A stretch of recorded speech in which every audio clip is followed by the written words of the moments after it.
Hello everyone. Thank you for the opportunity to share our research with the Natural Capital Initiative. I'm Priscilla. I'm a research scientist from James Hilton Institute, and today I'm gonna share with you some results of our project, Juicelands. And the focus of my presentation today is about cross-domain policy coherence and just transition gaps in UK land use systems. So, first of all, it's important we know why land use policy coherence matters. So, one of the main reasons is because UK have a goal, binding goal, attractive net zero in 2015. And because of this, there is a lot of policies going on related with woodland expansion, peatland restoration, lower agriculture emissions. And while everything is happened, so we need to worry also about food security, biodiversity recovery, and all of this transition need to be done in a fair way. So the challenge is not just the land use transformation, but coordinated and fair transformation. So for our policy coherence analysis, what we did, first we start with a policy inventory where we evaluate more than 100 instruments for the 4 devolved nations and UK-wide. And we selected a period to cover from 2018 and 2026 April, because our focus is in the policies related with net zero and in certain domains in terms of land use systems. So in the step 1, the coverage, we score each domain for quantifiable targets and delivery instruments. So we selected 8 domains plus 6 cross-cutting domains. So in step 2, we verify the alignment between these domains with all domains combinations. So we score all domains pairs for synergy and conflict.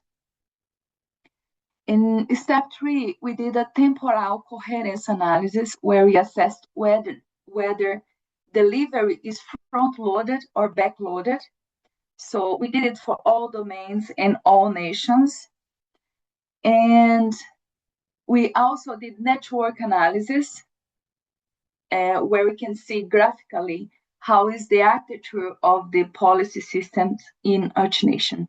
So, and finally, we did analysis to check just transition alignment, how the just transitions is embedded in the policies, in the 4 dimensions of just transition. So in the policy inventory, here we can see the domains that we selected. For example, we have climate and net zero, agriculture and land management, forestry and woodland, peatland, food system, biodiversity and protected areas, just transition, circular economy. This was the main domains that we evaluate. For UK, for example, in the domain of climate and net zero, we have 6 policies, UK-wide. For England, 5 policies, Scotland, 5, Wales, 3, North Ireland, 3, in the total of 22 policies here. So one of the results of the policy inventory that's interesting we highlight here is that 41% of the policies that we evaluated on this work are non-statutory strategies. What that means is they set policy direction, but often no binding. And 27% was in the group of framework or primary law. So they create legal duties or governance structure. And 26% are instruments, for example, in format of schemes or grants, and they deliver policy through funding. And only 6% was in the format of scrutiny. that is for monitoring progress and provide accountability. The domains of agriculture, forest, and peatland remain only partially backed by delivery instruments, and the domain of food system and just transition have no quantifiable time-bounded targets. In the step 1, we ask, do the domains have quantifiable targets and delivery instruments? And here we have, for example, a coverage score, just for you guys understand. So in the scale, for example, when we have 2 stars, mean that the coverage is strong, 1 is partial or weak, or if you have just an empty star, is none. For example, for the climate and net zero, is a domain that have quantifiable targets and delivery instruments. For example, we have a strong statutory framework and land use delivery is partial. For agriculture and land management, we have climate change committee expectations clear, but the farm level schemes under specified, and we did the same for all over other domains. And something it's important to highlight here is that the scoring logic, the coverage score, for example, we are looking for the quantifiable and time-bounded targets and the delivery instruments. For example, if it's strong, means that they have clear targets plus delivery mechanisms. If it's partial, targets or instruments are present but incomplete.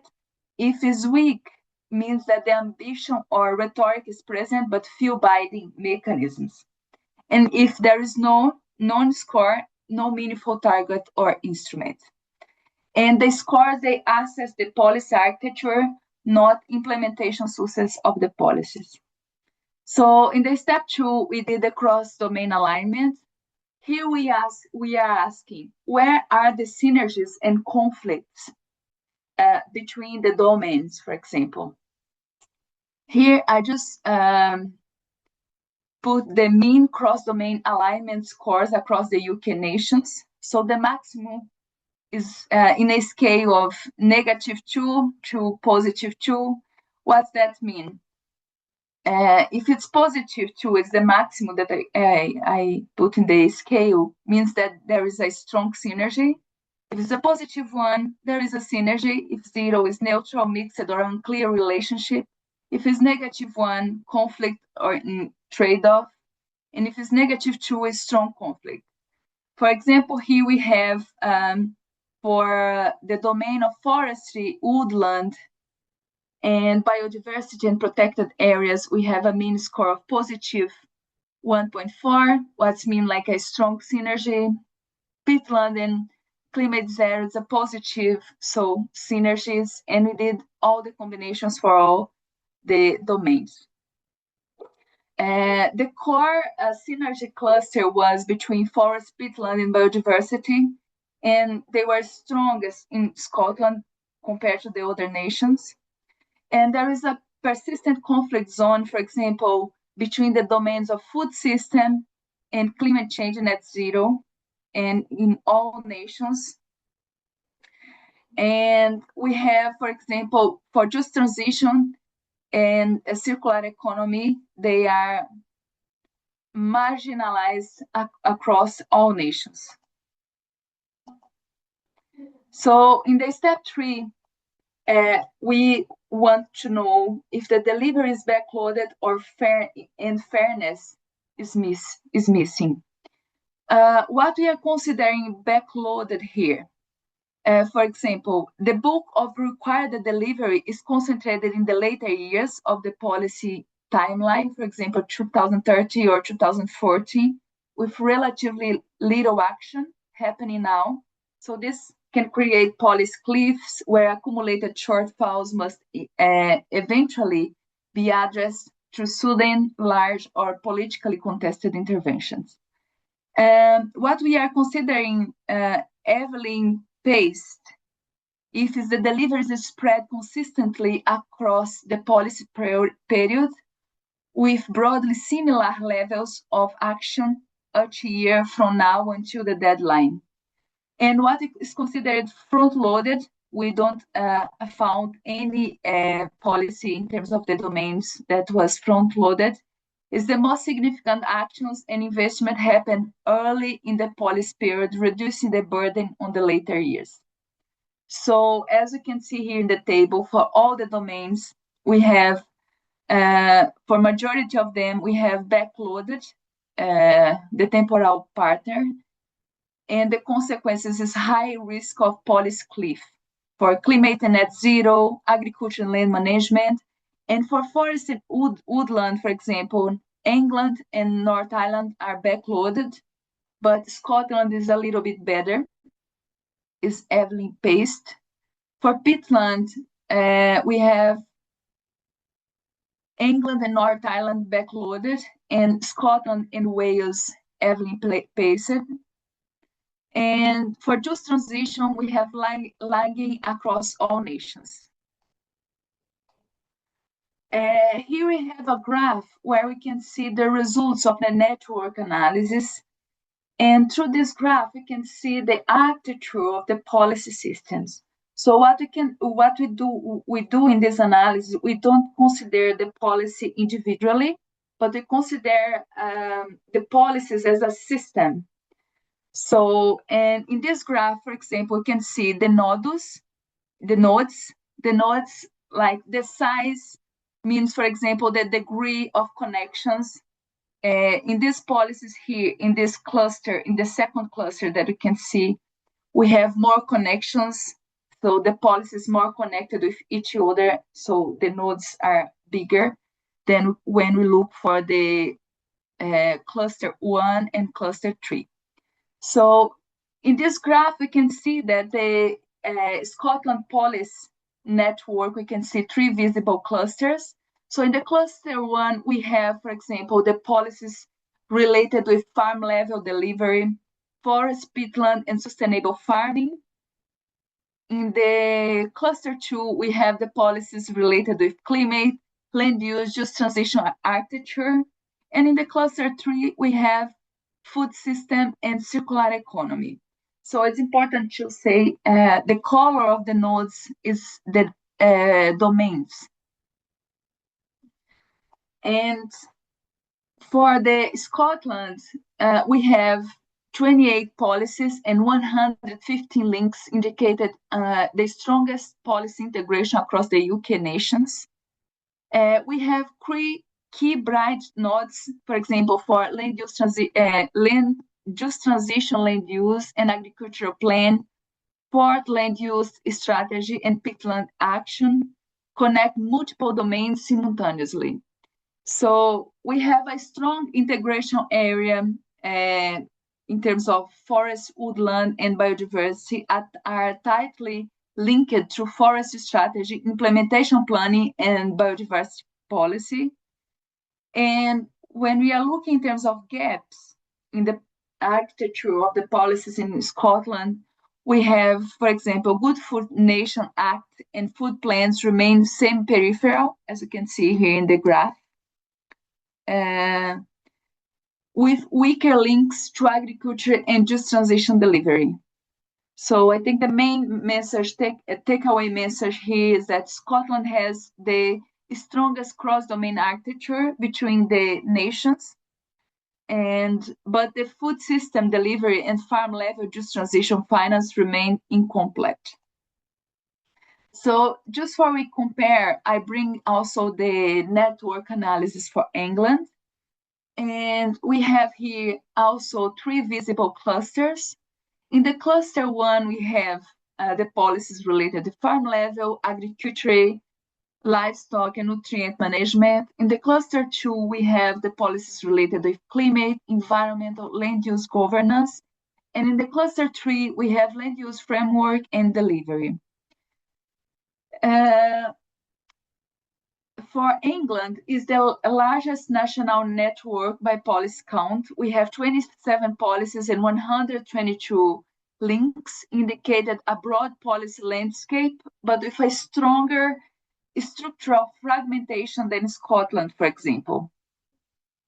we have something that's important to highlight is the key bridge node. Here we have the policy net gain under the Environmental Act, links biodiversity, agriculture, and cross-cutting land use delivery, make it one of the few cross-domains connectors. The main structural gap in the architecture of the policy network in England is the weak connectivity between farm-level delivery, food system policy, and land use framework instruments suggests a fragmented coordination. And we see also, when you look at the graph, the peripheral justice and tenure architecture. So just transition and tenure related policies remain weakly connected to agriculture and climate instruments. So the takeaway message for England is that has many relevant policies and several delivery instruments, but the network remains fragmented, and farm-level transition, strategic environmental governance, and land use delivery are visible, but not yet integrated strongly enough to support climate, food biodiversity, and just transition goals together. Here is just, because of the time, I just don't want, and will not present the network analysis for Wales and North Island. But here we have a table where we have the coherent links, for example, between the nations and UK-wide, and we can see, for example, Scotland leading the coherent links. And the region instruments, for example, in Scotland is the Fourth Land Use Strategy. In England is the LAM schemes. In Wales is the Sustainable Farm Schemes. In North Island is the Climate Change Act. And UK-wide is the Climate Change Act from 2008. Now, in this part, we want to see how justice is embedded on these policies, how we assess. So each policy was reviewed using qualitative content analysis and assessed against 4 just transition dimensions. So distributive justice, where we ask who benefits and who bears the cost. Procedural justice, who participate in the decision-making. Recognitional justice, where we are asking whose needs and perspectives are recognized. And restorative justice, where we ask what environmental or social harms are being repaired. So we also score the policies and the interpretation of the scores. For example, 1, it should be like just dimensions weakly addressed, implicit or limited. 2 will be the justice dimension is explicitly embedded and strongly addressed. So, for example, we have some policies in this table. I give an example for policies in North Island. For the farming with nature transition scheme, for example, we have distributive justice scored as the maximum, and the reason was explicit financial support for farmers.